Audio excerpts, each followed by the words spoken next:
Hello friends, flavours ट्रेजरमध्ये आपलं सर्वांचं अगदी मनापासून स्वागत. आजच्या भागामध्ये आपण तिलापिया फिश फ्राय ही डिश बघणार आहोत. हे जे तिलापिया मासे असतात हे त्यांची शेती केली जाते, म्हणजे ते आर्टिफिशियली पॉन्डमध्ये ते वाढवले जातात आणि हे अगदी काळुंदरा नावाचे जे खाडीतले मासे असतात त्यांच्यासारखेच दिसतात, परंतु हे कलरला थोडेसे लाईट असतात आणि ते डार्क असतात.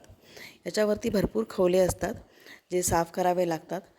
मासे हे साफ केल्यानंतर त्याचा पुढचा भाग काढून टाकायचा आहे, त्याचे पर आणि बाकी सगळे खवलट काढून टाकायचे आहेत. आणि जर ते मासे आपण भाजणार आहोत तर शक्यतो मासे अखंड ठेवायचे आणि त्याला एक अशी स्लिट द्यायची असते. खूप मोठा मासा असेल तसा तर त्याचे 2 तुकडे वगैरे करता येतील, पण अखंड मासा जनरली ठेवला जातो. याचे जे पर असतात ते बऱ्यापैकी कडक असतात आणि अगदी ते हातात वगैरे घुसण्याइतके शार्प असतात. त्यामुळे हे साफ करताना व्यवस्थित लक्ष देऊन हे करायला लागतं.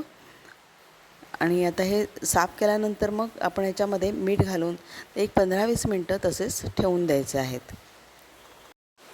अशा पद्धतीने हे ठेवायचे आहेत आणि तोपर्यंत आपण ह्या माशांना लावण्याचा जो मसाला आहे तो तयार करून घ्यायचा आहे.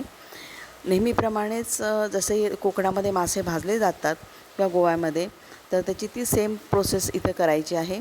मीठ घेतलेलं आहे, हळद घेतलेली आहे आणि मिरची पावडर घेतलेली आहे. मिरची पावडर तुम्हाला तिखटपणानुसार घ्यायची आहे आणि मीठसुद्धा त्याचप्रमाणे अंदाजाने घ्यायचं आहे. हे आणि त्याच्यामध्ये आपण कोकमचं आगळ किंवा चिंचेचं पाणी घालून त्याची पेस्ट तयार करणार आहोत आणि ती त्या संपूर्ण माशांना लावून घ्यायची आहे. आणि या ठिकाणी मी तांदळाचा रवा घेतलेला आहे, म्हणजे तांदूळ मिक्सरला लावून रव्यासारखे बारीक वाटलेले आहेत.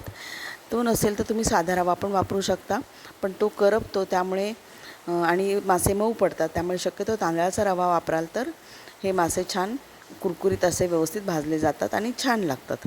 तर असा हा आपण मसाला लावलेला मासा व्यवस्थित त्याच्यामध्ये ह्या तांदळाच्या रव्यामध्ये बुडवून घ्यायचा आहे. बुडवून म्हणण्यापेक्षा घोळून घ्यायचा आहे आणि तेलामध्ये टाकून शॅलो फ्राय करायचं आहे.